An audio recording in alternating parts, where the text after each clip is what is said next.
The morning on New Busan was quiet and warm. The colony's twin suns had just risen over the green hills, and the light was soft and golden. Farmers were already walking through the rice fields that stretched across the valley. Children were running between the rows, laughing and chasing each other, their voices carrying on the wind like small bells. It was a simple world, a peaceful world. 40,000 humans had made it their home, and they had built something good here, far from Earth. Yoon Taeho's younger sister, Yoon Mina, lived on New Busan with her husband and their 2 boys. Taeho had visited them once, 3 years ago. He remembered sitting on the porch, watching his nephews play in the dirt, and thinking that this was what humanity had gone to the stars for. Not for power, not for territory, for mornings like that one. He would think about that morning many times in the days that followed. The Dravine ships came without warning. They dropped out of faster-than-light travel directly above the colony, so close that the air shook and windows cracked from the pressure wave. There were 6 ships, each one black and angular, shaped like the jaws of some enormous insect. They did not fire on the buildings. They did not attack the adults. They had not come for a fight. They had come for the children. The stasis fields hit the ground in wide, invisible waves. Adults stumbled and fell, but recovered within seconds. The children did not recover. They froze where they stood, mid-step, mid-laugh, mid-breath. Their small bodies were lifted gently off the ground by tractor beams, pulled upward like seeds caught in a wind, and drawn into the belly of the Dravine ships. It took 11 minutes. 137 children, aged 3 to 12, were taken. Then the ships rose, turned, and vanished back into faster-than-light travel, as if nothing had happened. The silence that followed was the worst sound anyone on New Busan had ever heard. Parents ran to the places where their children had been standing. They found shoes. They found dropped toys. One mother found her daughter's hair ribbon lying in the grass, still warm. She picked it up and held it to her chest and made a sound that was not quite a scream and not quite a cry. It was something older than both, something that came from a place inside the human body that had no name. The colony's emergency beacon activated within minutes. The message was short and raw. It was not written by a politician or a military officer. It was written by a father whose 6-year-old son had been pulled out of his arms while he stood helpless, unable to move. The message reached the United Earth Navy relay station 4 hours later. From there, it was forwarded to every human military vessel within 5 systems. It was also forwarded to Earth. Captain Yoon Taeho was on the bridge of the heavy cruiser Iron Promise when the message arrived. He was reviewing supply reports, drinking cold coffee, doing the boring work that made up most of a captain's life between missions. His communications officer, a young man named Ko Ji-hwan, received the transmission and read it once. Then he read it again. Then he stood up from his chair. "Captain," Ji-hwan said. His voice was steady, but his face had gone pale. "You need to hear this." Taeho listened to the message. He listened to the entire thing without moving. When it finished, he asked Ji-hwan to play it again. The bridge crew watched him. Nobody spoke. When it finished the second time, Taeho set down his coffee cup very carefully, as if he were afraid he might break it. His hands were steady. But Lieutenant Park So-mi, who had served under him for 6 years, noticed something she had never seen before. His jaw was tight. Not angry tight. Something deeper. Something older. "Ji-hwan," Taeho said, "send a priority signal to Earth Command. Tell them New Busan Colony has been raided by the Dravine hegemony. 137 children have been taken. Request immediate fleet mobilization." He paused. "And get me my sister's name on the colony roster." The bridge was silent for a long moment. "Sir," So-mi said quietly, "your nephews, how old are they?" 7 and 9, Tejo said. Nobody needed to say anything else. Tejo turned to his navigation officer. Set course for the Dravine border, maximum speed. Sir, that's a 14-hour jump. We'll be alone out there until the fleet catches up. Set the course. The Iron Promise turned in the darkness of space, its engines flaring bright blue, and began to move. Below decks, the crew learned what had happened within the hour. The ship, which normally hummed with conversation and laughter and the small sounds of daily life, went quiet. Not silent, quiet. The kind of quiet that comes when every person in a place is thinking the same thought at the same time. Sergeant Bae Do-hyun was in the Marine barracks when he heard the news. He was cleaning his rifle, a habit he kept, even though the weapon was self-maintaining. He listened to the briefing, nodded once, and then began checking his squad's drop pod assignments. One of his Marines, a young woman named Shin Yuna, asked him if he thought the children were still alive. Do-hyun looked at her for a long moment. They'd better be.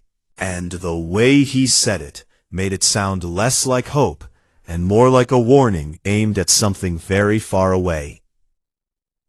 In the medical bay, Dr. Han Ji-soo pulled up everything the human database had on Dravine biology and research practices.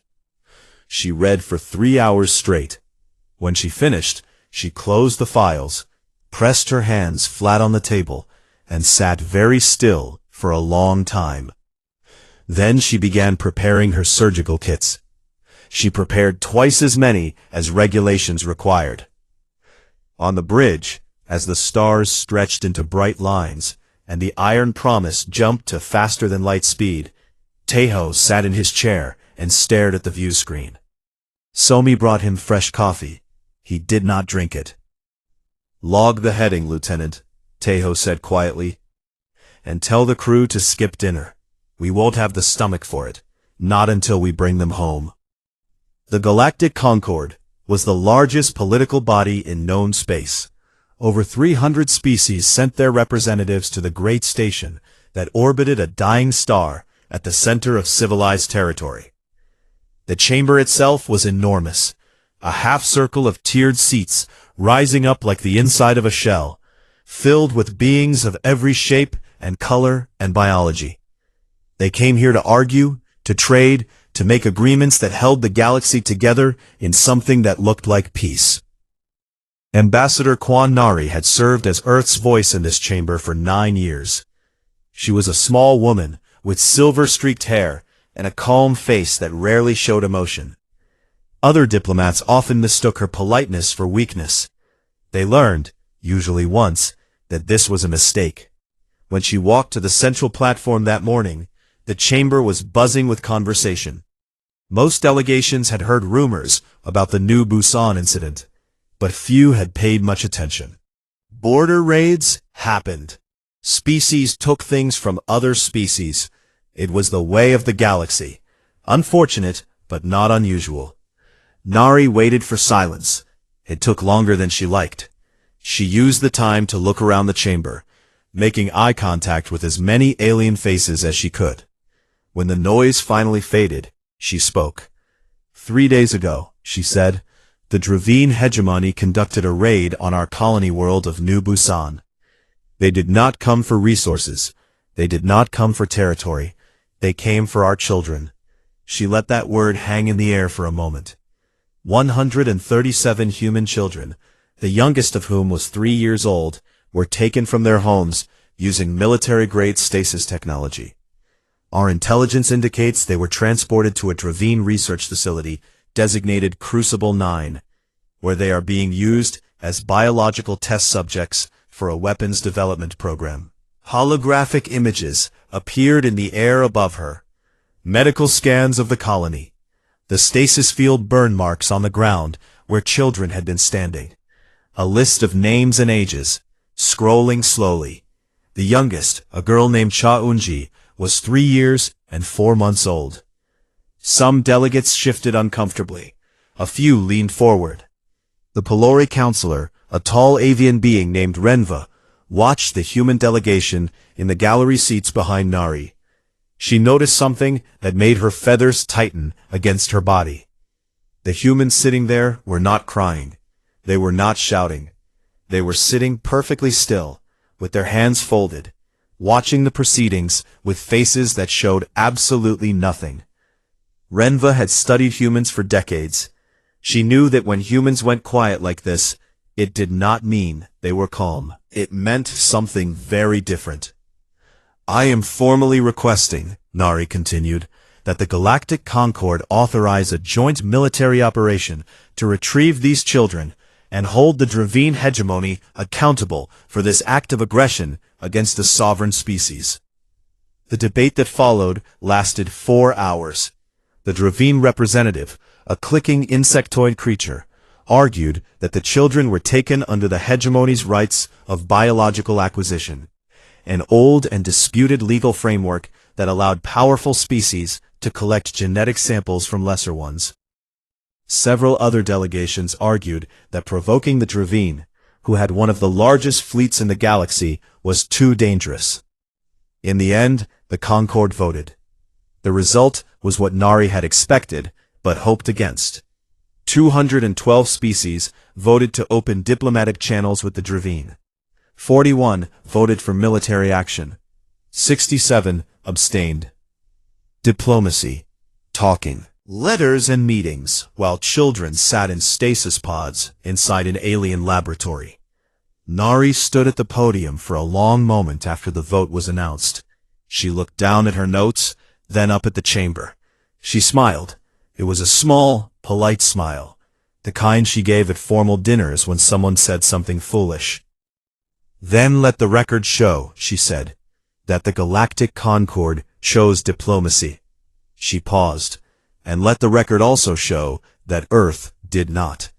She turned and walked toward the exit. Behind her, every human in the gallery stood up at the same time. Not quickly, not dramatically. They simply stood, turned, and followed their ambassador out of the chamber in complete silence. The doors closed behind them. In the silence that followed, Counselor Renva looked around at her fellow delegates. Many were confused. Some looked relieved that the matter was settled. A few, the ones who had dealt with humans before, looked worried. Renva felt something cold move through her chest. She activated her private communication device and sent a short message to every species she considered a friend.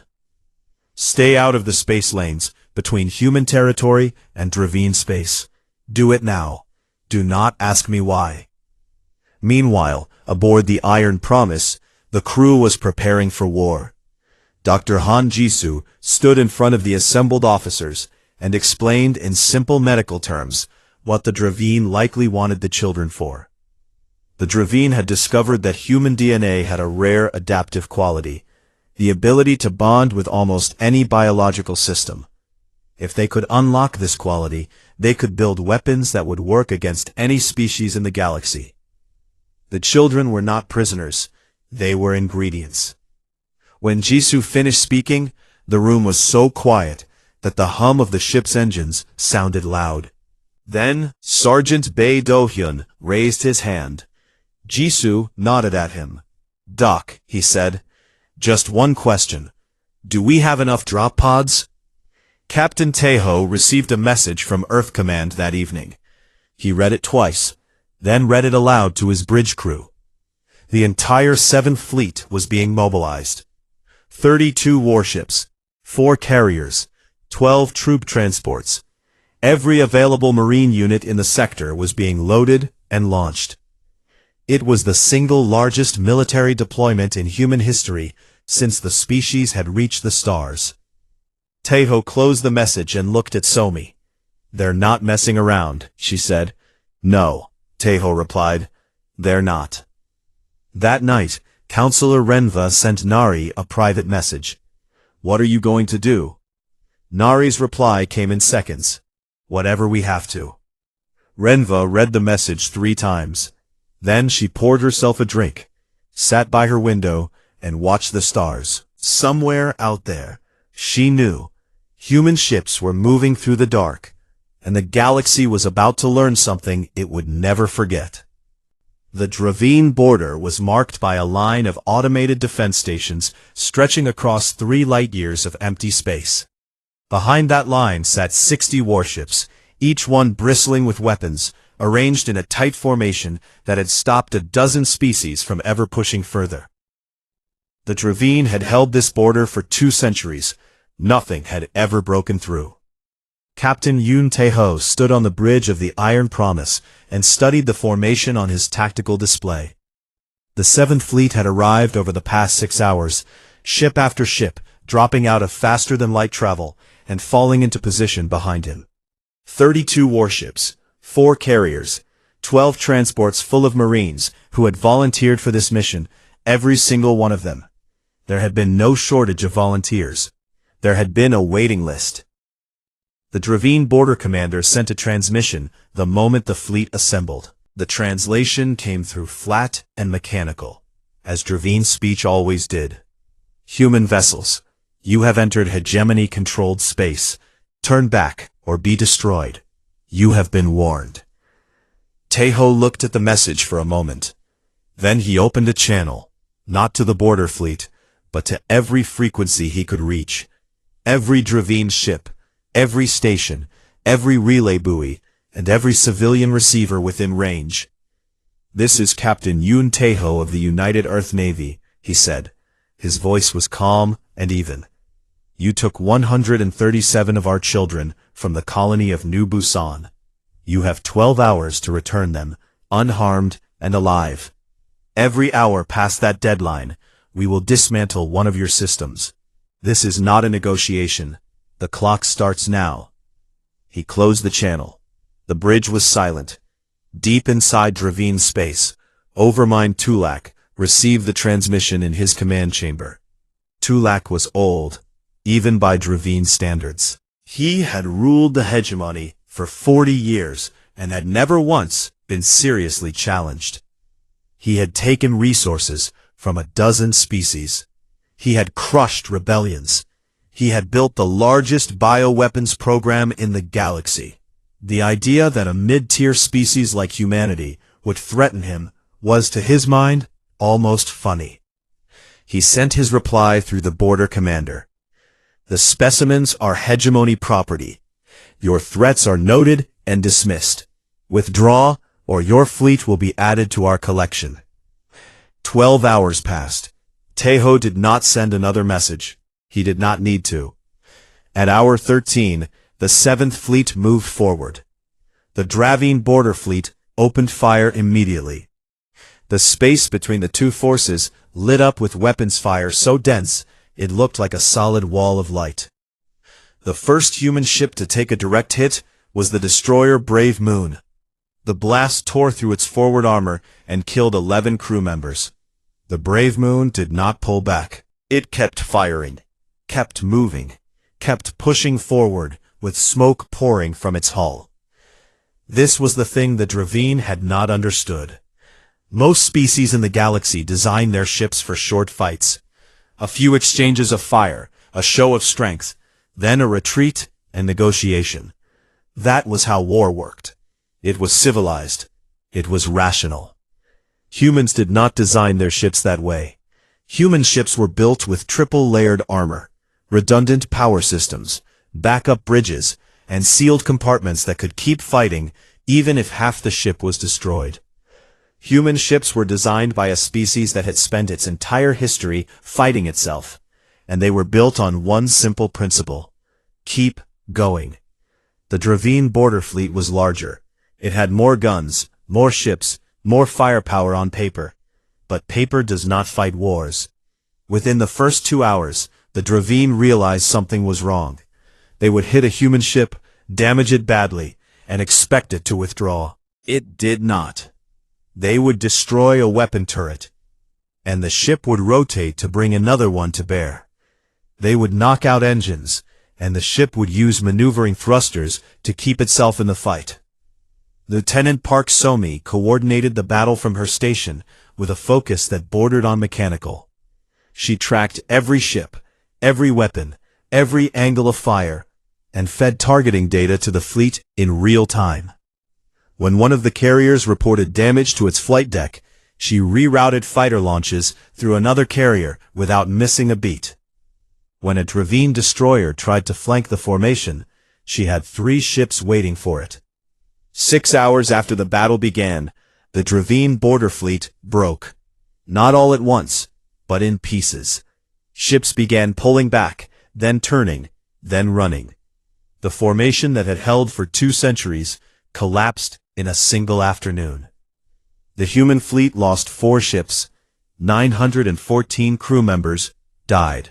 Tejo ordered their names recorded in the ship's log and kept pushing forward.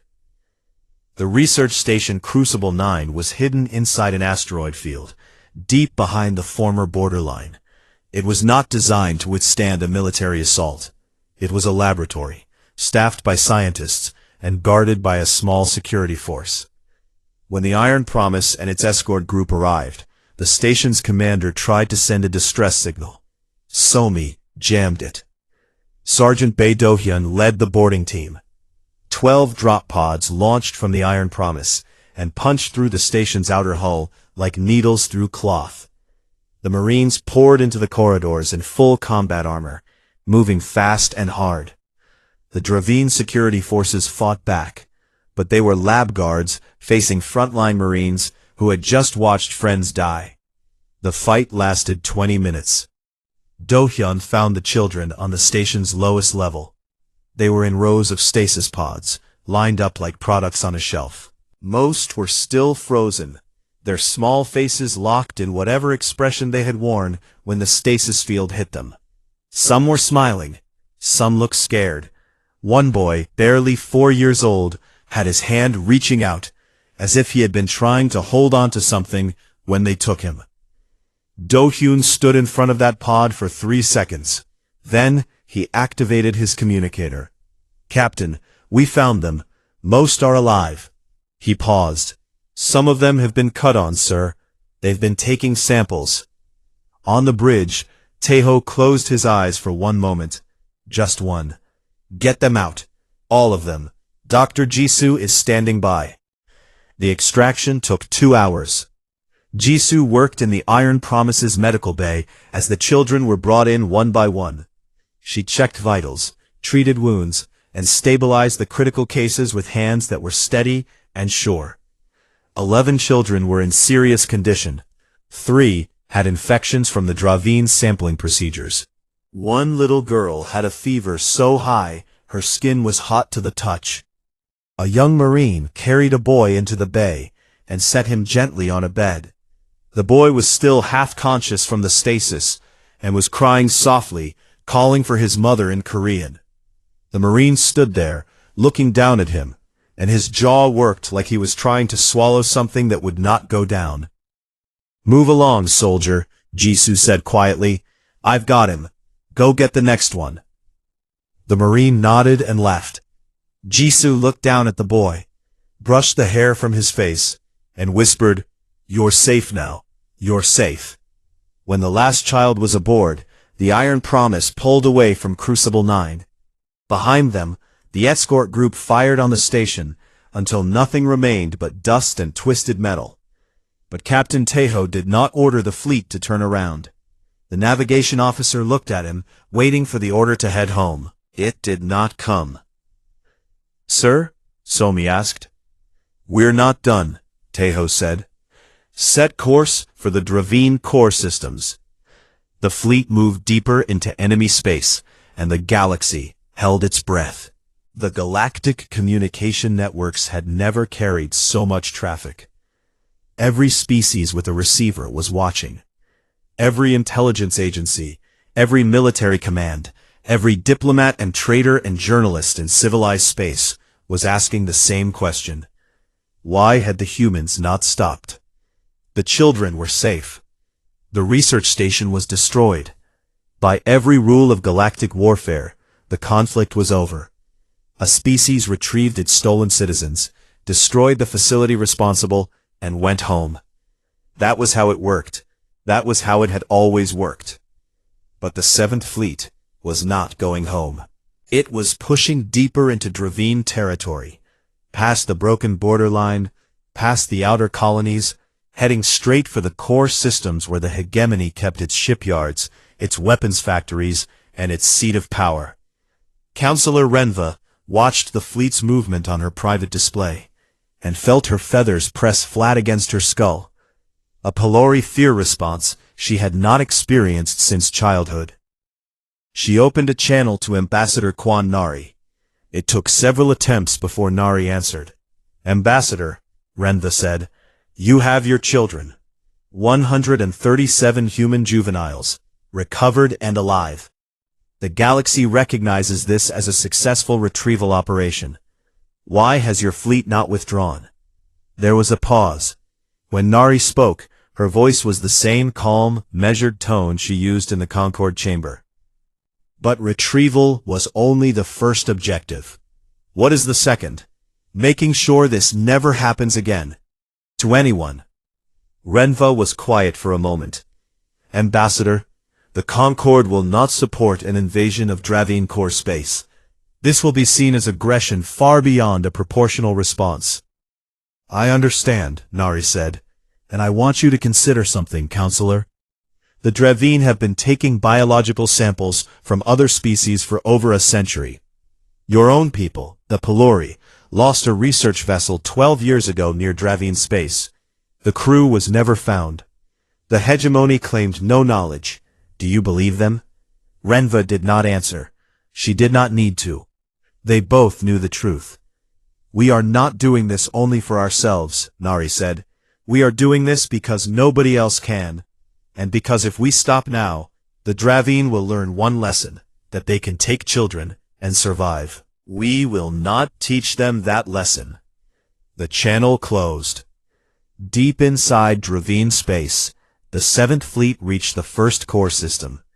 It was a manufacturing hub called Voreth, home to 3 major shipyards and a weapons platform that supplied half the hegemony's fleet. Captain Yun Teho gave the order, and the fleet opened fire. They did not touch the planet's surface. They did not fire on the civilian stations in low orbit. They targeted the shipyards, the weapons platforms, and the military docking stations with a precision that was almost surgical. Lieutenant Park Somi guided every shot, every missile, every fighter run with cold efficiency. In 4 hours, Voreth's military infrastructure was scrap metal, and its civilian population was untouched.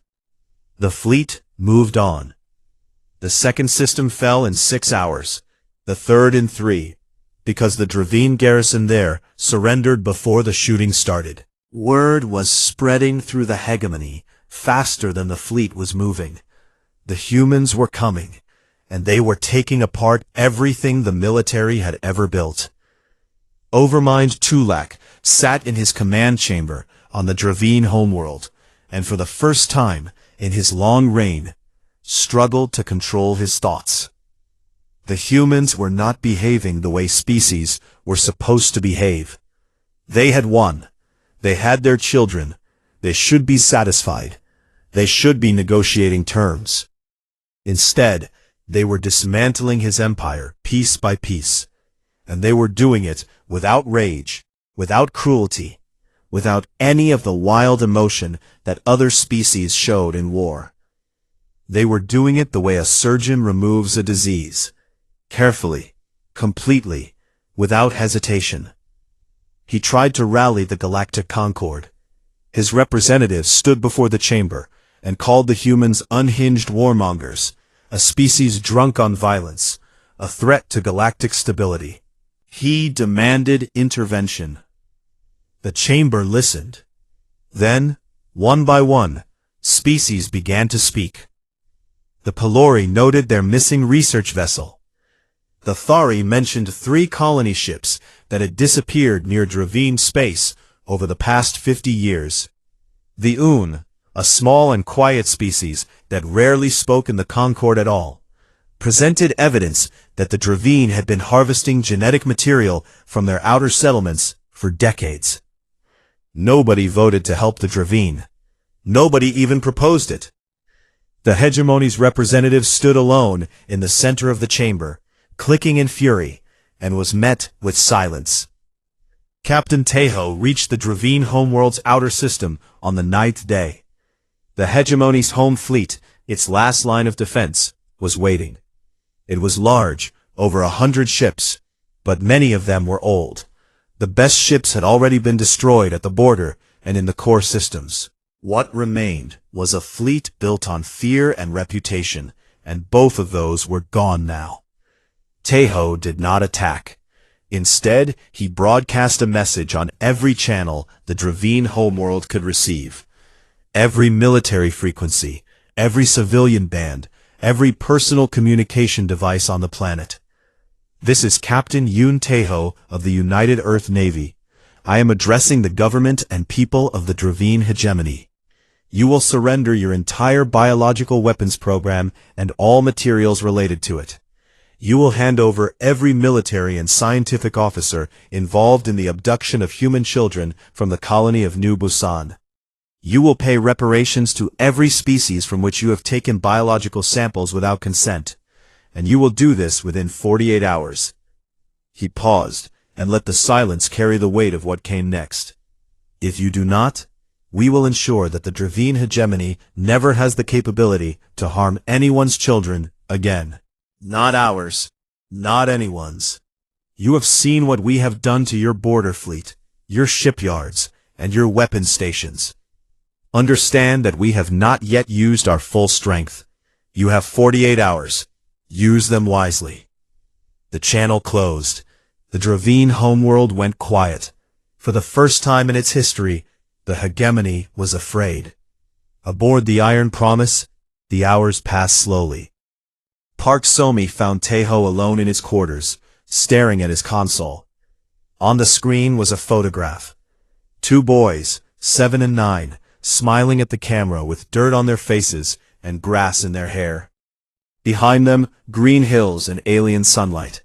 New Busan. Sir, Somi said, do you think Command will let us go further if they don't surrender? Tejo looked at the photo for a long time. Command gave me one order, he said quietly. Bring them home and make sure it never happens again. He turned to face her. I intend to follow that order to the letter, Lieutenant. To the very last letter. Somi nodded. She looked at the photo one more time, then left him alone with it. In the Galactic Concord, Counselor Renva sat at her desk and wrote a single sentence in her personal journal. A sentence that she would later share with her government, and that would eventually be read by historians across the galaxy.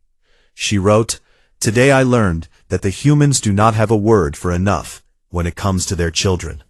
Then, she closed the journal, looked out at the stars, and waited to see what would happen next. The 48 hours passed in a silence that stretched across the galaxy. Every species with a relay station had their sensors pointed at Dravine space. Traders rerouted their ships. Diplomatic channels went quiet. Even the busiest markets and ports in civilized space seemed to slow down, as if the whole galaxy was holding a single breath. On the Dravine homeworld, Overmind Tulak sat in his command chamber and watched his empire fall apart from the inside. His advisors argued in circles. His military commanders sent reports filled with numbers that all said the same thing. They could not win. The home fleet was the last wall, and every officer in it knew what had happened to the border fleet. Morale was not low. Morale was gone. On the 37th hour, the Dravine High Council did something that had not happened in 400 years of hegemony rule. Tulak was removed from power by his own people, not with violence, but with a single unanimous vote, and 2 words spoken by his oldest advisor, "You're done." Tulak tried to speak. The council turned off his microphone. 2 guards escorted him from the chamber.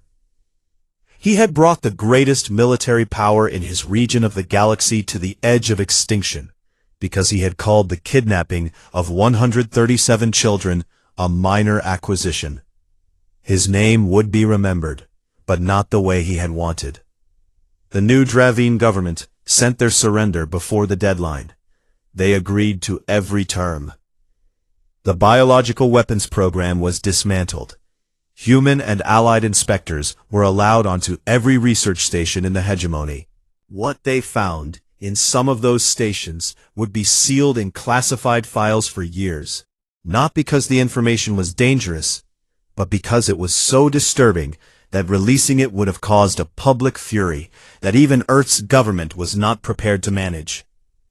The Dravine officers who had planned and carried out the New Busan raid were handed over to a joint tribunal. The trial was held on a neutral station broadcast across the galaxy. The evidence was presented calmly and completely.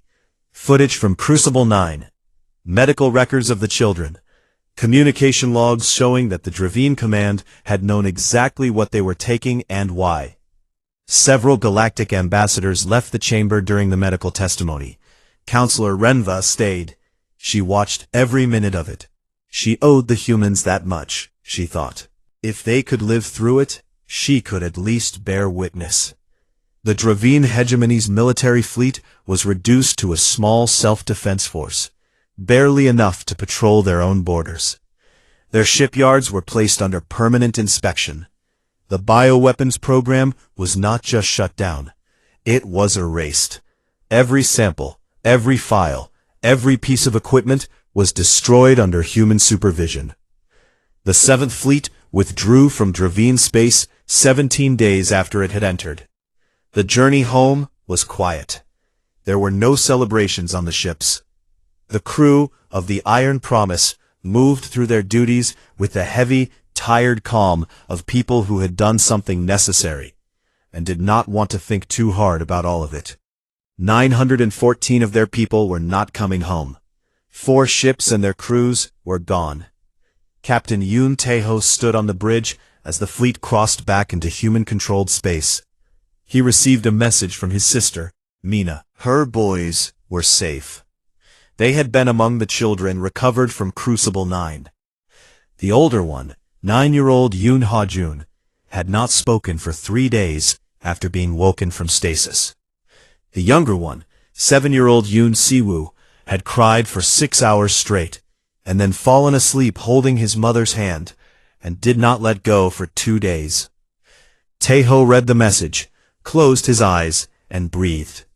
Then he put the message away and went back to work. The children of New Busan came home on a warm morning, much like the morning they had been taken.